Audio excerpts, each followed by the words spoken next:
Okay, here we are. Talk show number 11 for students of English. My name is John Victor Hall, of course, and I'm an online English teacher. And today we have our guest, Mr. Ignacio Arroyo, and we have three panelists who are all students of mine studying English with me. We have Valeria, Jose Chavez, and Carolina. Let me see. Let's start with Valeria. Could you please introduce yourself just a little bit? Sure. Good morning. My name is Valeria, and I have been in the classes with the teacher for around 2 years. Yep. Okay. Jose Pablo. Hello, everybody. This is my second time here. Mm-hmm. I am electromechanical engineer, and I am very happy to be here and learn about mushrooms and all fungi work with Ignacio. Mm-hmm. Yep. Okay. And Carolina, this is your first time on the show. Can you please introduce yourself? Yes, my name is Carolina. This is my first time. I am financial director, and Mm-hmm. I love the mushrooms. You love mushrooms. Yes. Okay. Good. That's great. Okay. And so our guest today is Mr. Ignacio Arroyo. And we can describe you as a mushroom farmer, right? Among other things, I present myself. I introduce myself as a mushroom farmer. Mm-hmm. I major in biology about Mm-hmm. 20 years ago, and I've been also working as a tour guide for Mm-hmm. more or less 15 years before I start my own business Mm-hmm. around the production of mushrooms, and also without leaving tourism aside, because I produce mushrooms in a region of the Cerro de la Muerte that Mm-hmm. is known, it's called San Gerardo de Dota, where there's a lot of tourism, mainly Mm-hmm. around bird watching, around Yeah. trails and hikes and activities Mm-hmm. in the outdoors, right? That uh, Mm-hmm. attract a lot of both national and international tourism. So my Mm-hmm. idea is to mix the production of mushrooms, in this case, a Mm-hmm. productive activity that is somehow the core or the center Mm-hmm. of the project. And around it, we can do different sorts of touristic activities. We Mm-hmm. offer um, um, accommodations, and also we offer Oh. restaurant services. We offer the walks, the farm tours, Mm-hmm. and lots of activities that might combine the interest for the um, uh, fungi kingdom, and also Mm-hmm. the um, touristic attractive that San Gerardo de Dota is by itself. Okay. Yeah, I noticed that you said fungi, and I've always, for me, this word in English is a mystery because there seem to be different ways to pronounce it. Well, it's Latin, you know, that Uh huh. happens when we use lots of words that have a Latin origin to Mm-hmm. scientific names. So Right. Right. then Babel Tower appears. The Uh-huh. German researcher is going to pronounce it one way, the American one another way, the Argentinian or Costa Rican or Chinese will Yeah. pronounce them their ways using their languages rules. So Uh it huh. has to do with using a deaf language, right, like Latin. Right. Right. Yeah. How do But you? in the case of English speaking people, well, the fungi kingdom, Mm-hmm. one fungus, lots of fungi. So Fungi. Okay. it Yeah. might sound awkward, especially people that want to do the common joke, right? The common I'm a joke. Yeah, I'm a mycologist. I'm a fungi. Oh, fun guy. Oh, I see it. Sorry for that. Yeah. You're really a guy who is a lot of fun. Okay. Yeah. So Okay. it's a word game, right? That Yeah. Yeah. But makes I hear it. I hear the word fungi pronounced fungi sometimes. Fungi. I've also heard that. But okay, we'll call it fungi today. in Spanish, and according to the rules, we will say fungi. Not fun, but Fungi. fungi. Yeah, Fungi. fungi. Okay. Fungi kingdom will be the most accurate pronunciation. But the thing is that we don't know really how Latin was pronounced. So the good thing is that we can use also the word mushrooms.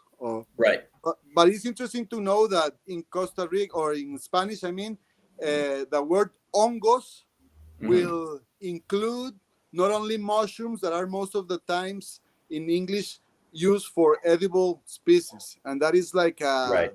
like a arbitrary division of terms. We in Oh, Spanish, we don't do that difference. We say hongos for all the ones that you eat, the ones that are toxic, the ones that grow as molds, all are hongos. But in okay. English, you will say mushroom for the edible varieties and toadstool for the toxic ones. Right. Yes. Toadstool. Yeah. Let's take a look. I just want to draw something here because when I hear the word mushroom in English, I think of something usually growing in the ground. Can you see this? Yes, Yeah, I think you can. Uh, that has these parts. It has a stem. Oh, yeah. I don't and know if you're cap. going to be able to see the words here. So maybe I shouldn't put them. I don't think they're going to show correctly on That the is camera. one of many uh, forms that mushrooms hold, because even though it's probably one of the most representative ideas of a mushroom, the Yeah. umbrella like. Yeah. Okay. Well, we lost Ignacio there for a second. Okay. Let me see. He must have a connection problem. Okay. Well, I just wanted to say when you talk about this type of mushroom, you usually call the top part a cap. Correct. Like, yeah, cap that you put on your head. Are you there, Ignacio? I'm here, yeah. Okay. We don't see you. We hear you. Yeah. You might have to join the session again. Okay. You might have to leave and join again. Okay. But here, this is the cap, and this is the stem. Okay. Those are the words that we usually use. Okay, good. Ignacio is back, but I don't see his camera. There we go. Okay, you're back in the live stream. I think we can hear you. Yes, I don't know why my camera is not working. Oh, yikes. Okay. Well, I'm going to try to yeah. join. Okay. Looks like you turned off your camera. And now it's on, but I am not in the main. Yeah, you're not there.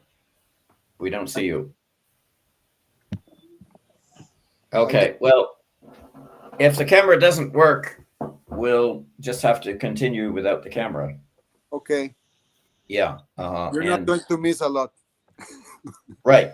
It's a talk show, so the most important thing is to talk. Exactly. So as you were pointing out accurately, we use common words for the umbrella-like mushrooms, Right.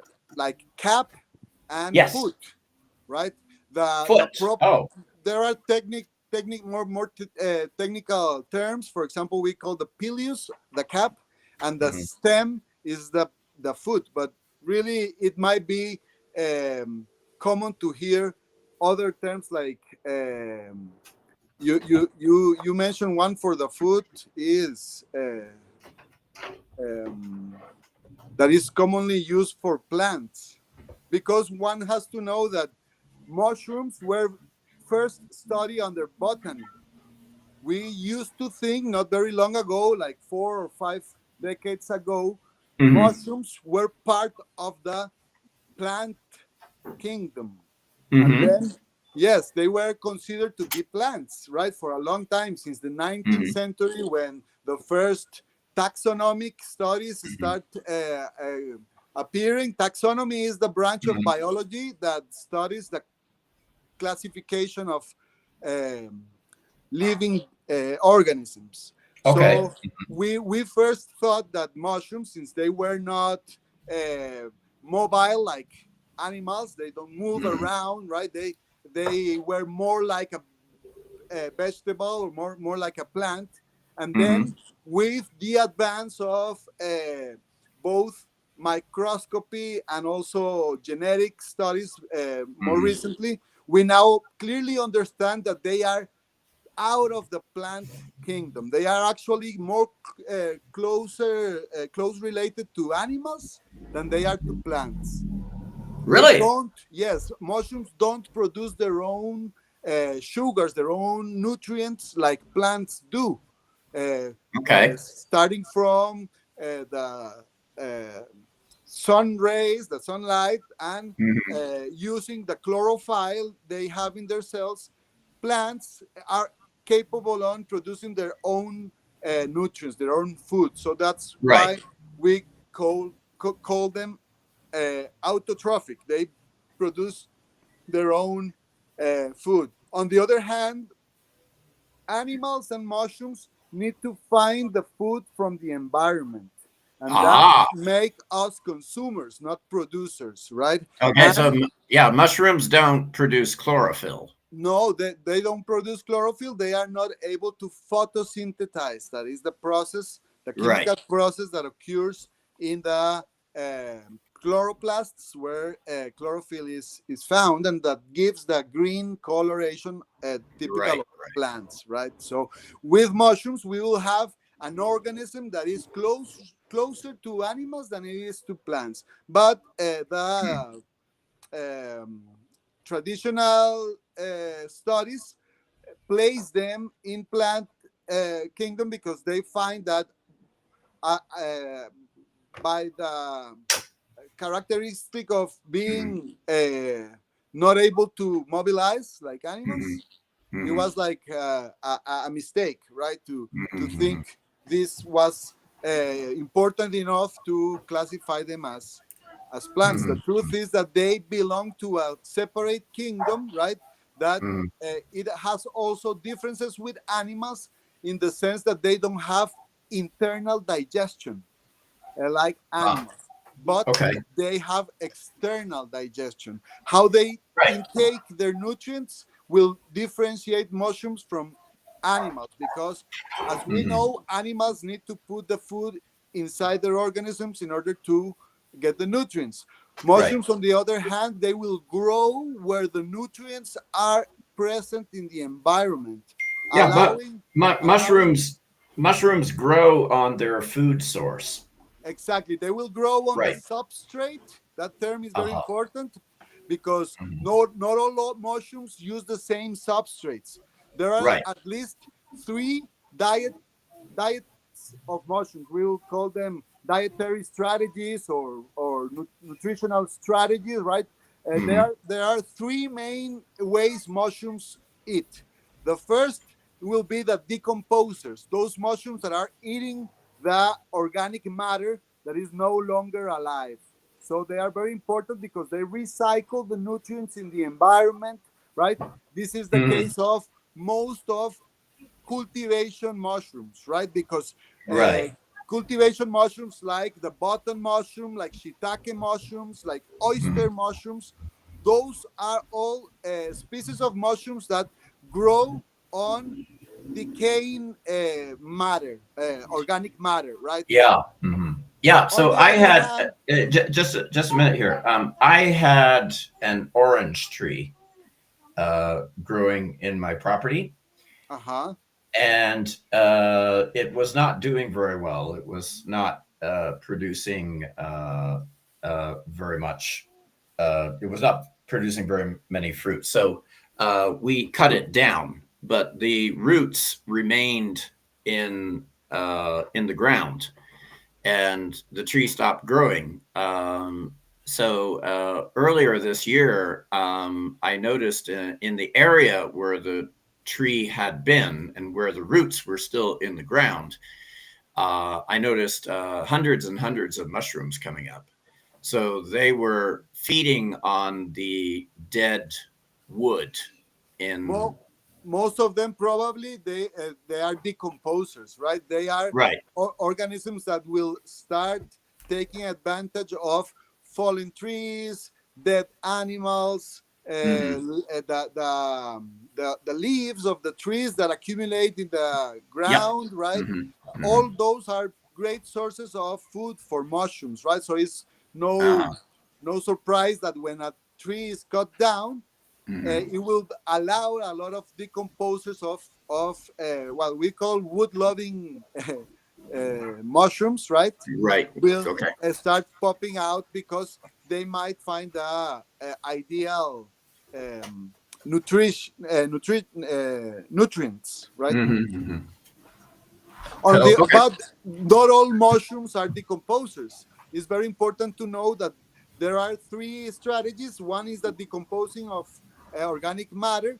The Mm-hmm. second one is the parasitation of living beings. And those mushrooms or those fungi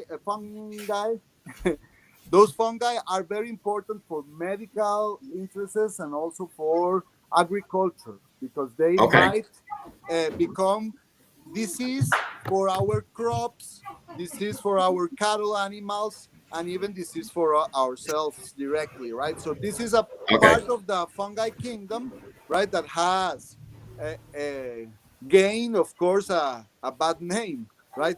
But Mm-hmm. one can't just generalize to all the kingdom. It will be like saying that if there are some toxic plants, all plants are toxic, or if there are some deadly dangerous animals, or all animals are dangerous, right?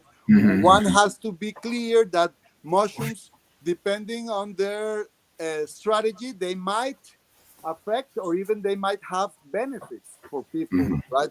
Like the edible ones. And the Right. third strategy, among decomposers and parasites, we have a third group that is very interesting because it's what we call symbiotic mushrooms. And the Mm-hmm. symbiosis is this relation between different species, even different kingdoms, organisms of the plant kingdom being like allied with mushroom species in order to benefit Mm-hmm. mutually, right? So Ah. this is a very interesting concept because most of the times we think in mushrooms as damaging living beings, but there are lots of Right. species of mushrooms that are actually benefiting other living beings, in this case plants. the Ah. relation the relation goes like this: the mushrooms allow the plant to absorb better the nutrients from the ground, and in change the plant will give sugars that are coming from the photosynthesis to Mm-hmm. the mushroom to sort of pay the deal, right? So it is a win-win relation. It's what we call a Okay. mutualistic symbiosis, where both parts of the symbiotic relation are going to gain benefits, right? Mm-hmm. To Mm-hmm. put it one way, rather than a rare case in nature, this is thought to be the general rule of terrestrial plants. What I Mm-hmm. mean with this is that the strong hypothesis is that plants that originate from water and they evolved into adapting to the earth, to the land outside the water. They Mm-hmm. were able to do this process by their alliance with mushrooms. And that is Oh. why 95% of the terrestrial plants are able to establish symbiotic relations. It with is with mushrooms. with yeah with Mushrooms. fungi. So Yeah. it is not something rare or unique or an exceptional case, but it's Uh-huh. actually the rule in It, terrestrial plants. it's natural. It is very natural, very old. It might Mhm. be hundreds of million years old, this relation, and Mhm. not only help the plants, but help them to colonize a new environment. Because Mhm. according to the study of the evolution of plants, we Mhm. now know, or we at least believe that plants were originating in water, where the absorption of nutrients is easier, is way more available for Mhm. plants, but Mhm. the terrestrial environment will pose a significant, an important um, obstacle for the plants to absorb the nutrients, because the nutrients are going to be in the ground and not Mhm. dissolve in the water. So we are going back hundreds of years ago, about 400 years ago, where plants start their process into going out of the water, and 400 years ago? 400 million. 400 million. Oh, okay, okay. Yeah, But I was yeah, going to about say. hundreds of million years ago, when plants were just restricted to water bodies, right? Right, right. They start their process going out of the water and to make the first forests by Mhm. allying, by interchanging benefits with mushrooms. So rather Mhm. than a recent thing, is part of how terrestrial ecosystems were built Okay. hundreds of millions of years ago. Okay. Jose Pablo, you have a question here, right? Yeah. Well, very interesting the all about the mushrooms and plants.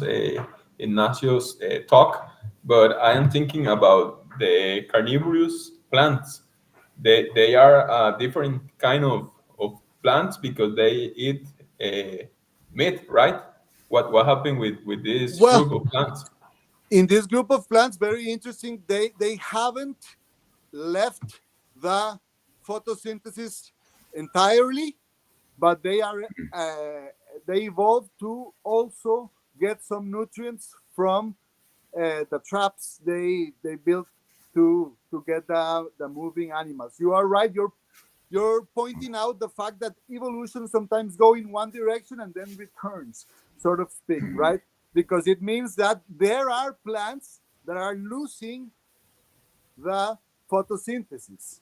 Actually, there are plants that have lost them totally, right? And there are Really? parasites of roots and parasites of other plants and so on, right? So it is interesting to know that evolution is a process that is continually adding changes, right?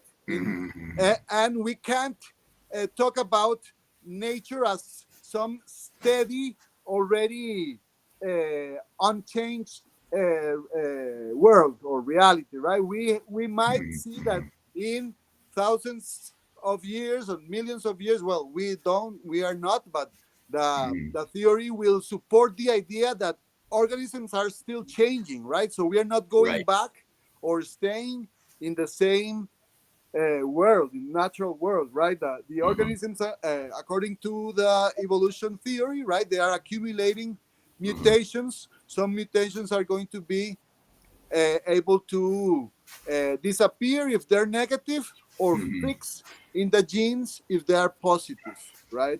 And that is more or less the engine of evolution, right? So in the case of carnivorous plants, they took a path of also using what we call uh, um, carnivorous strategies, right? Even though plants, we do know they are essentially photosynthetic beings, right? I want to mention that up there in the mountains, there are some plants that are not green at all. They are um, uh, purple and white, right? They do Mm-hmm. not have chlorophyll, and they live from parasiting the root systems of other plants, right? Really? Yes, yes, So there are some, non-chlorophylltic plants, and it's an exception or a path in the evolution of the plant kingdom, right? Uh, okay. that Mhm. actually show us how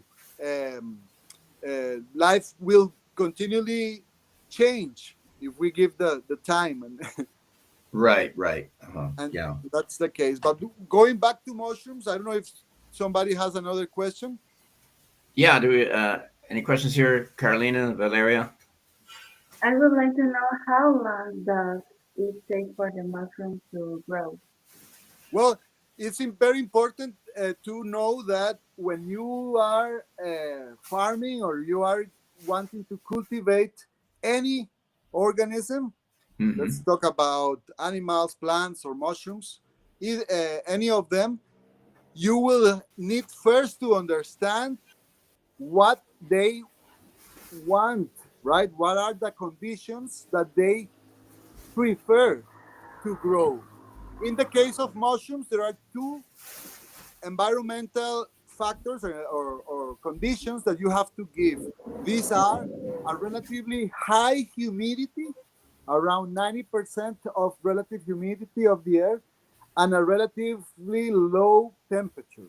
We're talking about an average of 15, 18 Celsius, Hmm. just to give a very general characterization of the conditions you have to give. But um, farming plants is a way older process than farming mushrooms. And I'm going to talk a little bit about our relation of humans with mushrooms.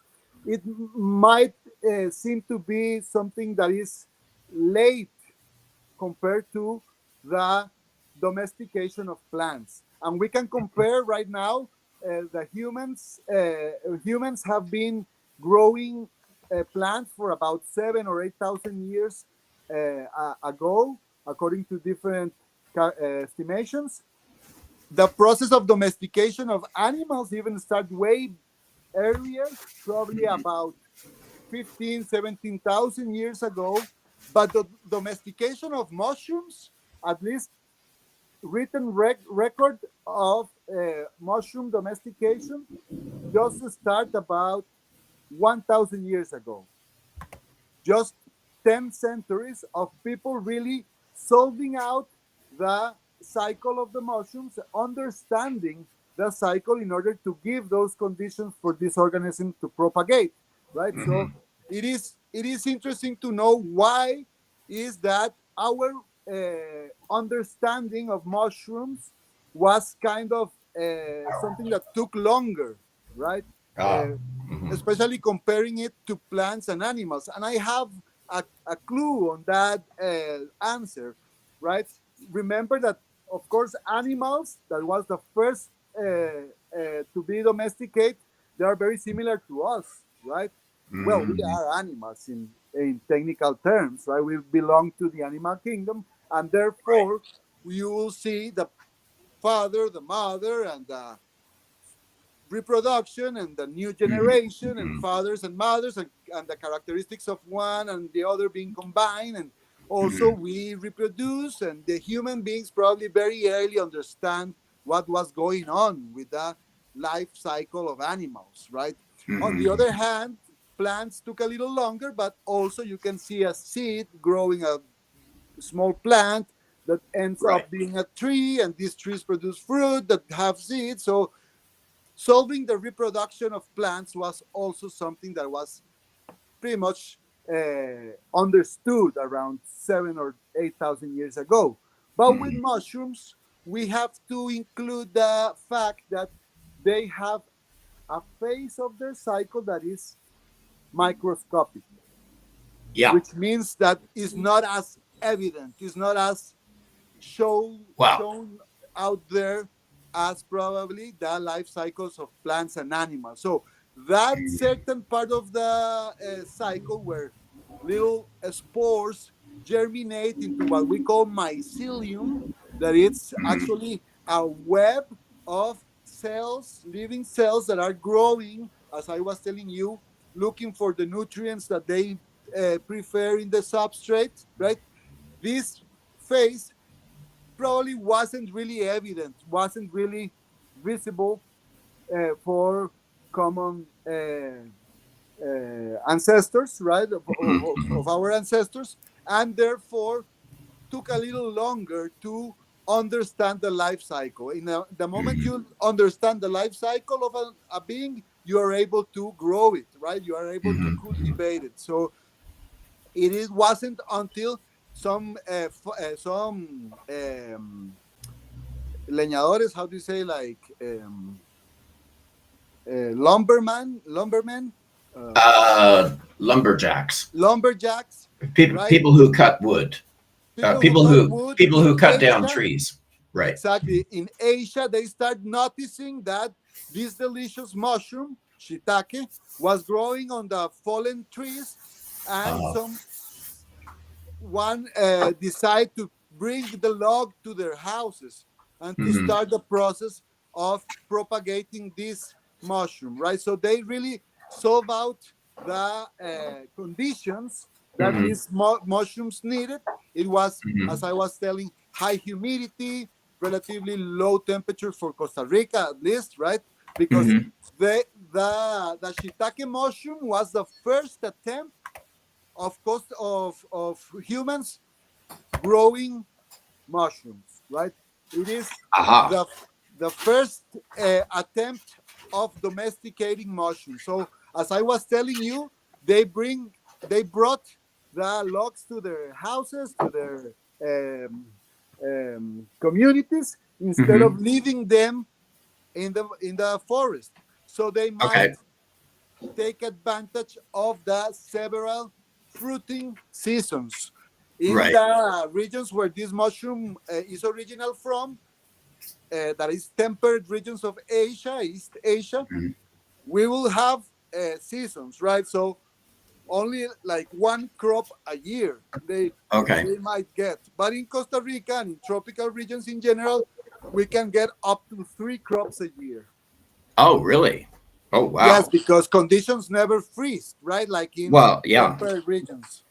Yeah. So you're in the area of Cerro Muerte and San Gerardo de Dota, and there, I think you have rain every month of the year, right? Well, it's more than rain is the relative humidity of the air Ah, that is yes. Okay. that is very, very high. And Uh-huh. what we have is that rather than pouring rain, or what we call vertical precipitation, what we have is horizontal precipitation, which is the movement of the clouds, the bodies of water Ah, that yes. are in the clouds, moving horizontally throughout the canopy of the Uh-huh. forest. So Yeah. even though rain might not be exaggerately high, especially if compared with the rainforest, we are found in what we know as the cloud forest. Cloud forest. Yeah, And the that's difference exactly is what I was mainly thinking. the altitude in which both ecosystems occur, and the fact that one has more vertical precipitation, the rainforest, and the other one has more horizontal precipitation, the Right. cloud forest. Yeah. Ignacio, I don't know if you can see this here, but I Yes, I am can. showing a picture. Yeah. Are these shiitake mushrooms? These are shiitake mushrooms growing on oak logs. Oh, Actually, really? there are branches of the certain species of trees that we prune. We don't cut the whole tree. We just cut branches of certain trees, right?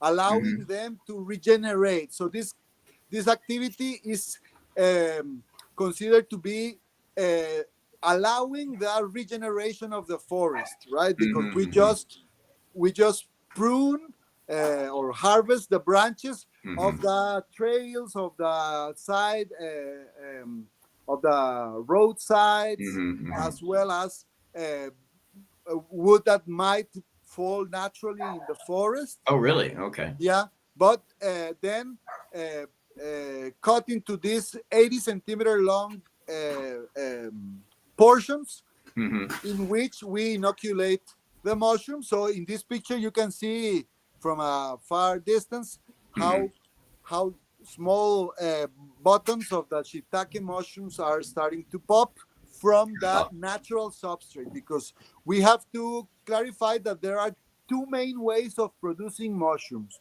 One on natural substrates, like the one we do in Finca Boreana, that's the name of our project. Right. And the other one is on using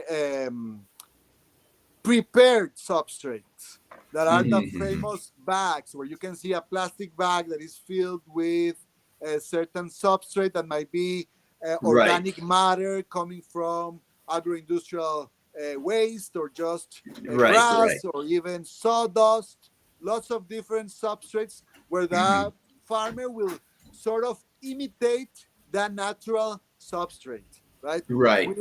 With a recipe. In this case, we use the natural substrate.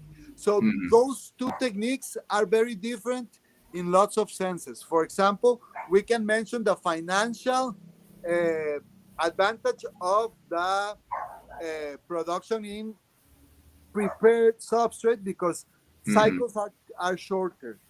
Shorter cycles will allow the farmer to gain their investment in a shorter period of time.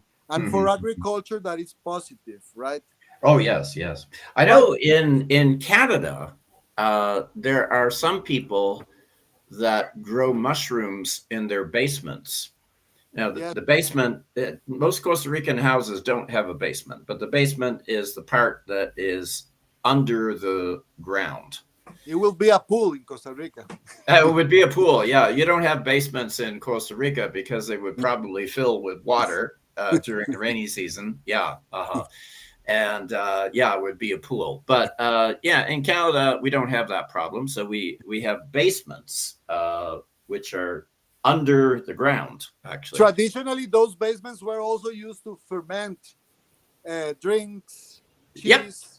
Yeah, it could be used. Yeah, cheese, for making cheese. We actually talked about that in a previous show.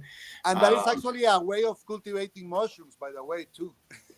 Well, yeah. And there are some people who have a special room, this is in Canada, in their basement, and they have these big plastic bags that you were talking about, and they have the substrate inside the bag. And they must, I don't know how they do it. They inject spores, maybe, into the bag, and the mushrooms grow out of the side of the bag. I don't know if you've ever seen that before. Have you, Ignacio? Yes. Actually, I'm trying to go back to the camera, but it's not. I don't know exactly what happened. With the mushroom cultivation, it's interesting to know that even though Asians were the first to attempt the domestication of shiitake, the second case isolated probably from Europeans in caves in the ground. Oh, yes. And covering them to produce the face of the bottom. Pretty much occurred like about 500-600 years ago. It's a little bit later the Asian experience, but it actually was done by digging holes in humid and upper environments where the substrates were prepared.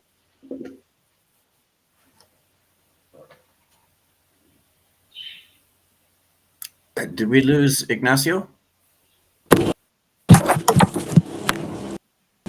Yep. Sounds like we have a problem. Okay. Well, let's see. I guess he's going to... Teacher, we have a comment in the chat. Oh, do we? Okay, let me take a look. What are the diseases of mushrooms? What can cause the death? I think she means like what can kill mushrooms. Okay, well, we'll keep that question in mind for when Ignacio comes back. But I think the picture that we're looking at here, I think these are shiitake mushrooms, right?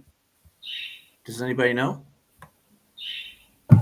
Yeah, I'm not sure, but looks like I remember. I think Ignacio is close. Yeah. Now, I remember a very common plate for dinner is named portobello mushrooms. I don't know if Oh, you portobello. Okay, yeah, I've heard of that before. Yeah. These might is be. Oh, hey, it's bigger, we've got right? Ignacio back, and I can see him too. But he just needs to point his camera in the right direction. Okay, well, I'll put him on. Oh, there he is. Okay, yeah. Hi. Okay, we can see you again. Ignacio? I think I need to stop sharing. Ignacio? Hello? Mal, no, se pegó y otra vez. No sé. You have to move, do you?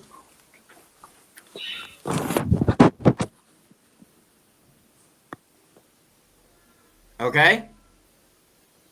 Is it okay now? We can see you now.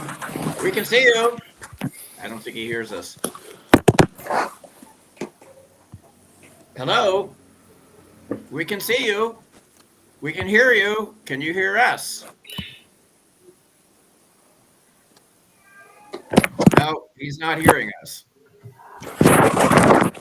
Okay, he's making a lot of noise, so I'm going to have to turn him off just for now.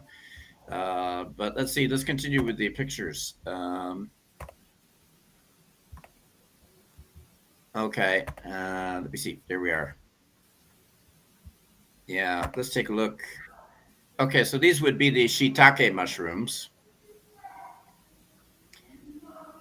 And that is Ignacio himself there, actually. We can see him there. Do we see the name of his company? No, I can't read that. No, but okay, yeah. So those are the shiitake mushrooms. Okay. And let me see there. I think these are different. Are these the portobello, Jose? I think because the portobello is a is is a big mushrooms. I don't know if it's that bigger Right.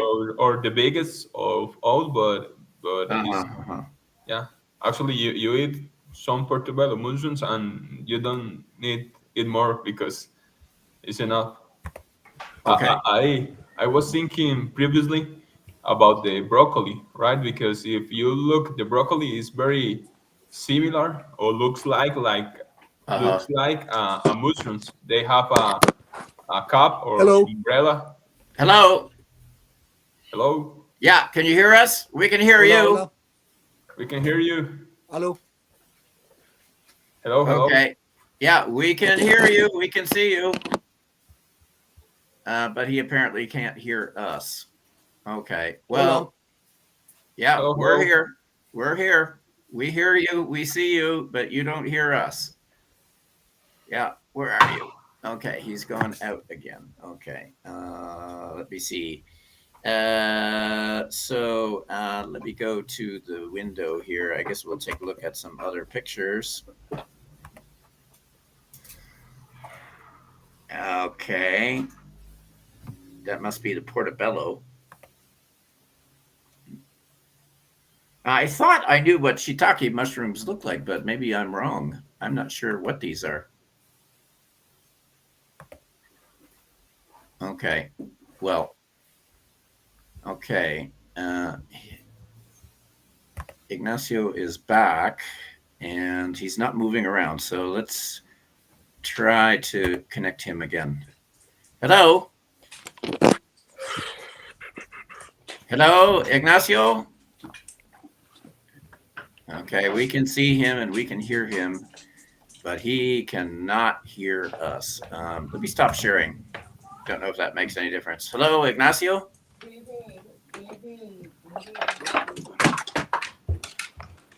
No. Okay, I'm going to turn them off then. Let me see. Carolina, you haven't had a chance to say anything yet. Are there any things that you wanted to ask about? Yes, about the pests to attack the mushrooms. Or the, Sorry, what did you say? about the my question is about the pest Oh, to pests. attack Oh, to okay. attack in the production of mushrooms. Yeah, okay. And that's similar to Rebecca's question. She wanted to know what are the diseases of mushrooms. Yeah, okay. Yeah, I don't know. Mushrooms just don't live very long, right? They don't live for a very long time, right? No. Yeah. Uh-huh. I don't know if there are like parasites that grow on mushrooms or if they have diseases or anything like that. Okay.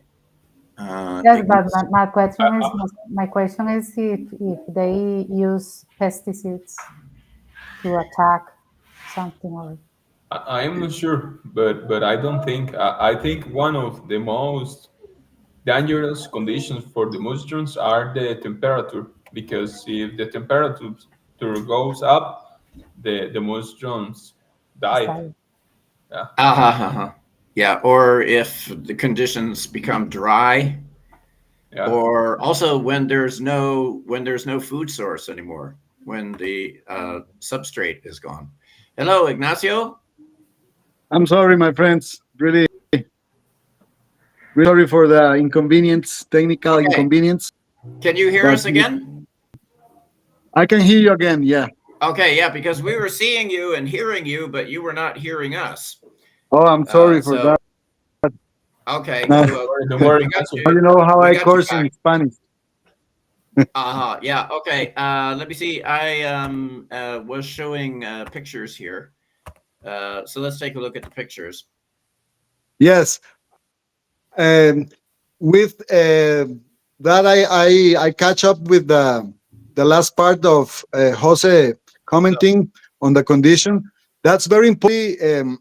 We are seeing that producing mushrooms in natural substrates might be compromised very, very soon with uh, an an effect of climate change, right? Because conditions are starting to become warmer, even in the highlands where we are, start becoming warmer. And as exactly as Jose was pointing out, the higher temperatures will relate to a lower relative humidity of the air, right?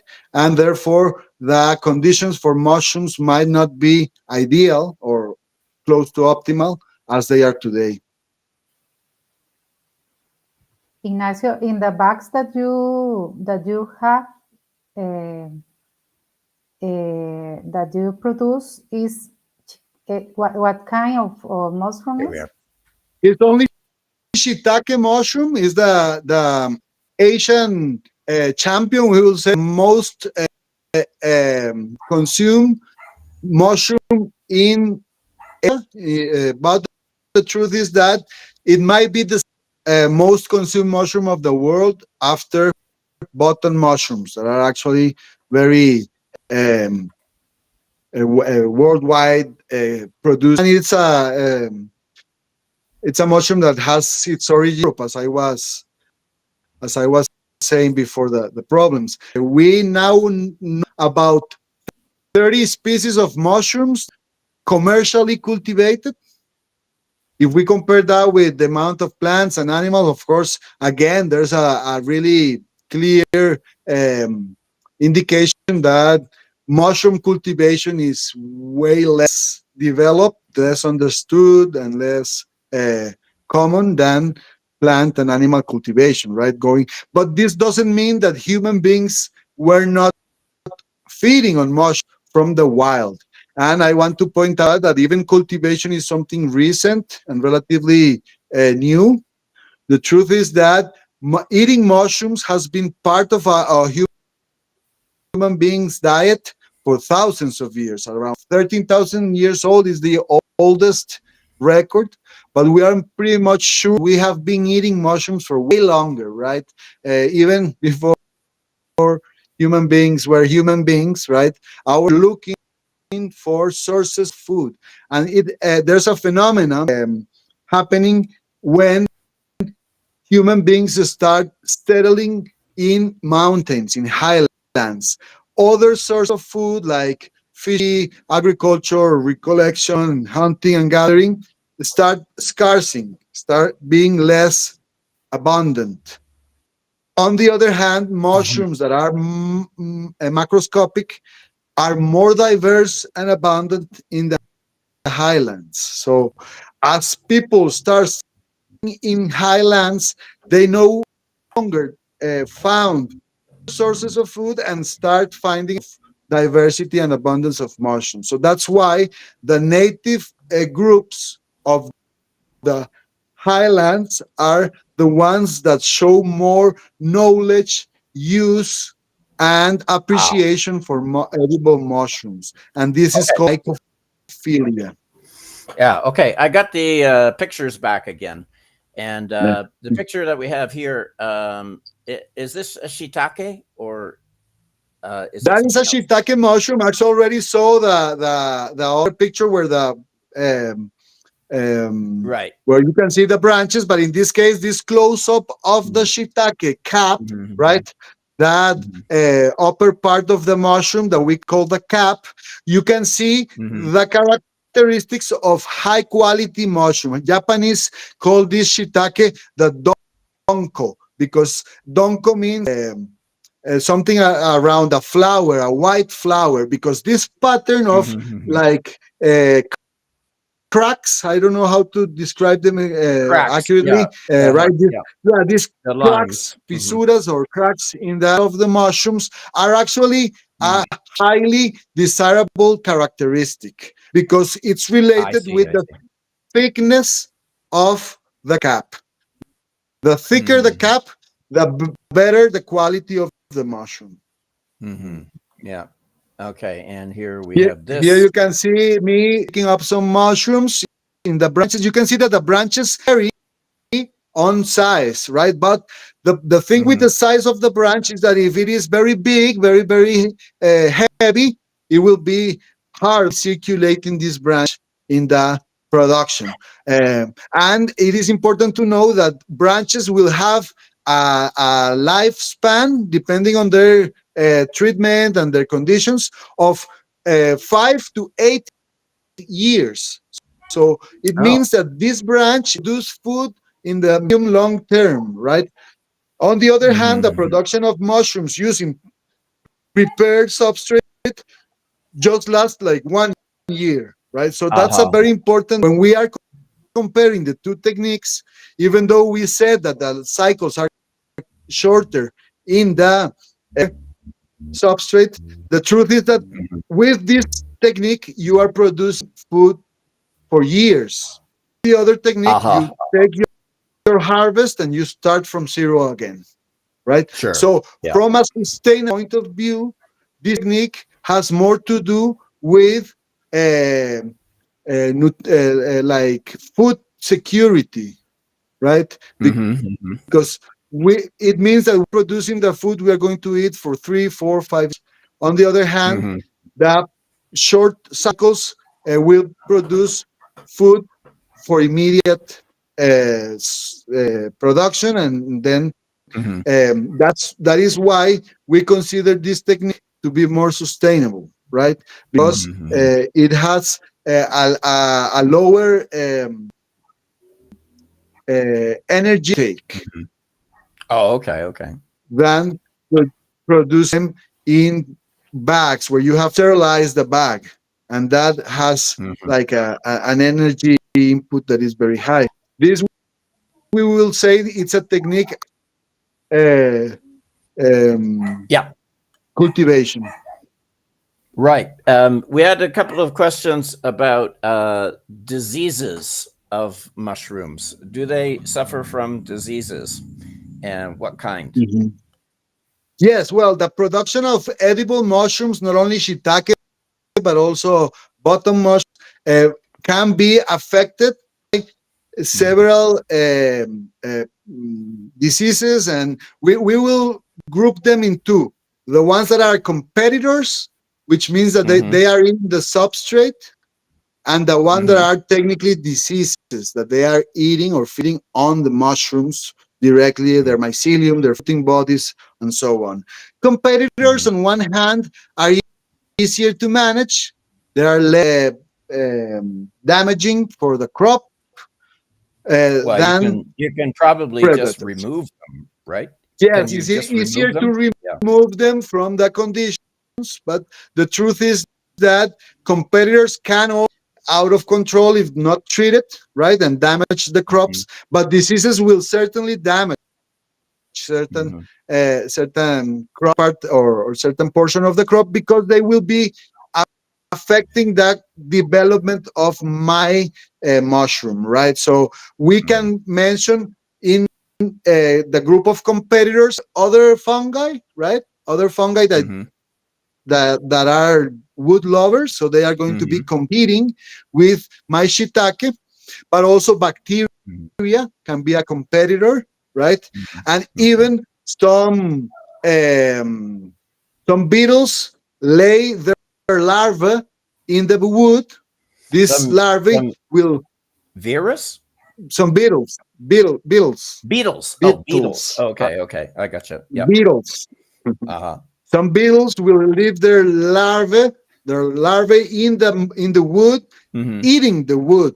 So even though Okay. they are not eating the mushroom, the shiitake mushrooms, or their mycelium, they are actually allowing other bacteria and mushrooms to enter in the wood, also lowering the quality of the wood, so the mushroom will their nutrition, right? So these kind of competitors, right, deal with in what we call an environmentally friendly way, since we are not using toxic pesticides, insecticides, or of course not Okay. fungicides will be quite contradictory, right?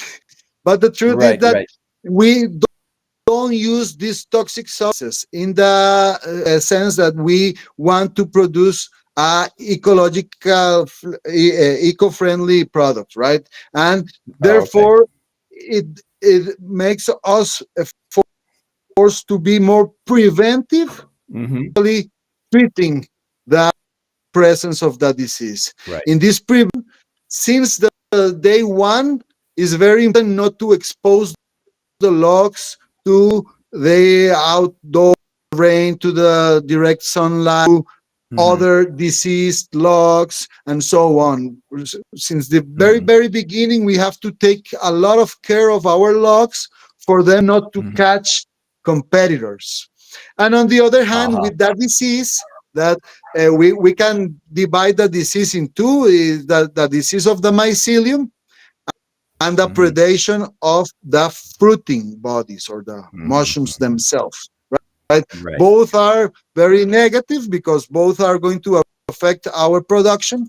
But in this, what's more important, separate the affected logs, because are going to spread the disease to the healthy one. And in the beginning, when I started 10, 12 years ago, I was trying to save my log. So I say, oh, well, I give you another opportunity for this and that. And that is a bad idea, right? You have to, as soon as you identify the disease or predator, you have to eliminate it, right? We talk about flies, because flies lay their eggs on the mushrooms sometimes. We talk about that also feed both on the fruiting bodies and the mycelium, and we have to eradicate them as you find them. And most of the times, since we are not using toxic compounds, it has to be mechanically. right? It has to Yeah, right. be the presence of the farm day by day, looking for the predators and Hmm. catching them one by one, right? And you Right, have to right. stop. You have to stop for a while, right? Because then the life cycle of the flies is interrupt, right? Hmm. So in this last picture, the process of inoculation. First, you drill a hole, right, with a Hmm. special drill Hmm. tip that just has a stop where every hole is going to the same size, right? And then you with the injector, that is the section, Oh, you will okay. introduce helium. It's not very clear in that picture, but what I'm doing there is like pushing like a big Right, right. Okay. well, it's like an injection, right? A big injector. Okay. And then in the third picture, where what we see doing is that we are sealing the hole with a little bit of paraffin, or Oh, also beeswax can be okay. used, more Okay. ecological alternative. And then we will have the log uh, producing the first crop in 6 months. Hmm. Hmm. After the Okay. log produces first crop, it will be probably in production for 4, 5, 6 years, depending on the size. Oh, really? Oh, okay. I see. So it's a Well, slow listen, it. technique. Mhm. It's a Yep. slow technique, but from a financial point of view, has negative or obstacles, right? Because it's slow. Right. But from the quality of the product, it is known to be better than the mushrooms that grow on logs in Hmm. terms of taste, scent, and all the gastronomic properties that are expected for the mushroom. Hmm. Yeah. It's almost 10 o'clock here, so I would like to know. You have your product there. Would you like to show it Yes, to us?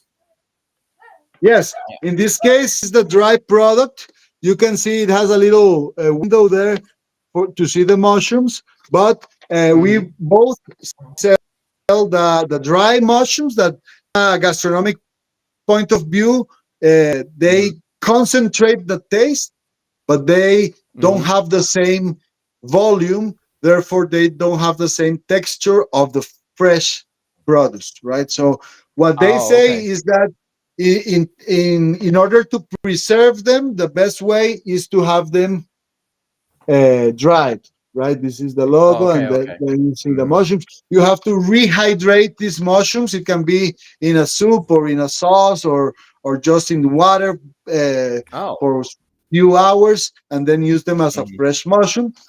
And the fresh mushrooms will give more volume. So they say that it is useful to be like the main ingredient of a preparation if it's the fresh Hmm. mushroom.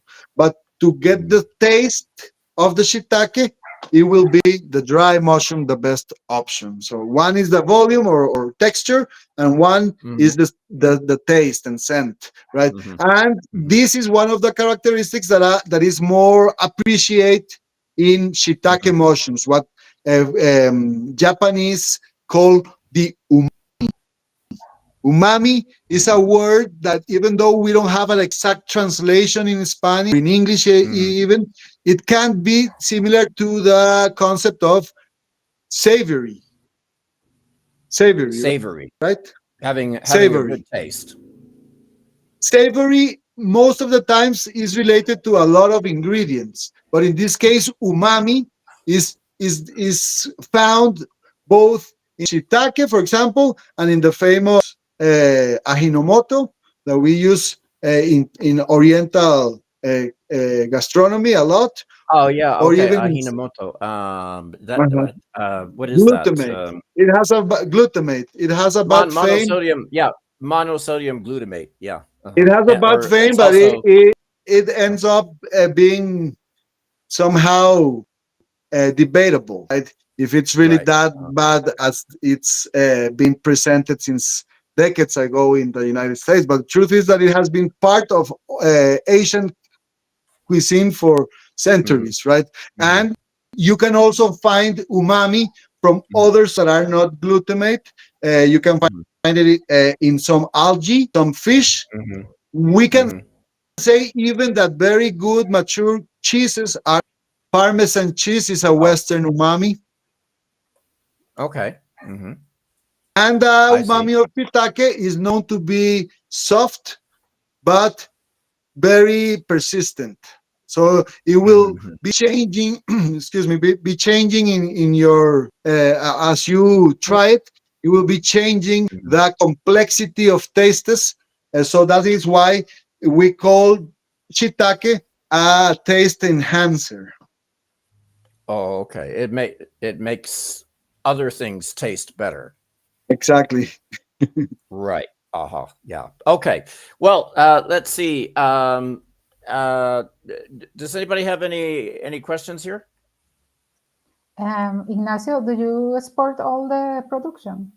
No, the production is just for local national distribution. We don't export. Part of the philosophy of the finca is not only make a business, but also make a business that benefits the local community in the sense that our production has an impact in our community. I want these mushrooms to be all part of the brand of San Gerardo de Dota, so that people that go to San Gerardo can also purchase their mushrooms, go to do the tours, to do birding or other activities, but also to find the mushrooms. Right? We don't export them also because the philosophy of the project favors um, low environmental impact. And we know that a 0 kilometer distribution strategy, where I go to my finca and buy the mushrooms in my finca, or I just them close nearby businesses, has a way lower carbon footprint than if I do a very ecological product that then I ship to the rest of the world, where my carbon footprint will skyrocket, right? So we think more of this kind of project, and that might give alternatives to the local producers, but also to the local. Okay. By the way, I just got a message from Isabel Trejos, and she wanted to mention that the name of your company is Finca Bordiana. Yeah. Finca Bordiana, which actually is the name a native mushroom that we might call like the native shiitake, the Costa Rican shiitake, because it happens that the Asian shiitake is the one that is being produced all around the world, and we produce the Asian shiitake too in cultivation. In the trails, in the forest, find a lot of their native cousins, right? And one of them is known as Lentinula boreana. So when I was figuring out how to call the project, I choose a species of mushroom that is very abundant, very common, but it's a native. I see. Okay, good. And so let's see, and your product is sold under the name Finca Bordiana, right? No, well, so far, we commercialize it as shiitake de roble, which means literally oak shiitake. Right. But I don't know if this is going to work as a brand later on. But since the production is relatively small and being completely sold on site, I don't have the necessity to go to ferias or to supermarkets or so on. If our production grows enough, we need to distribute them in a wider area. But the truth is that this technique makes more sense in a small scale, because if you grow a lot, you will require to hire a lot of people, right? And therefore, the cost benefit adding up there might not be as desirable, right? So keeping it slow, allowing me also to share my mushrooms with my visitors, always have Mhm. a menu full of options with the mushrooms. Also, Mhm. we sell the products to the people that go to the finca and do the tours and so on. Right during Okay, so pandemia, probably about 4 or 5 years ago, I used to do a route of distribution. Right, okay. since now I have a lot of visitors, this Mhm. allow me to sell all in the finca. Right. Okay, so you don't your product we can't find it for example in a supermarket or No, anything like that. unfortunately, not yet, right? But the idea is Uh, mainly to develop like finished products, right? There is uh-huh. this contradiction or this negative effect where that agriculture, unfortunately, functions a lot of times uh, on a system where the producers lack the capacity to capitalize the finished products. They Uh-huh. just sell the raw material, the raw mushroom in this case, and then Right. middleman will sell them, will cook them and sell them very expensively in gourmet restaurants, or other Right. people will capitalize on a very good product because they are the middlemen Mhm. between clients and producers.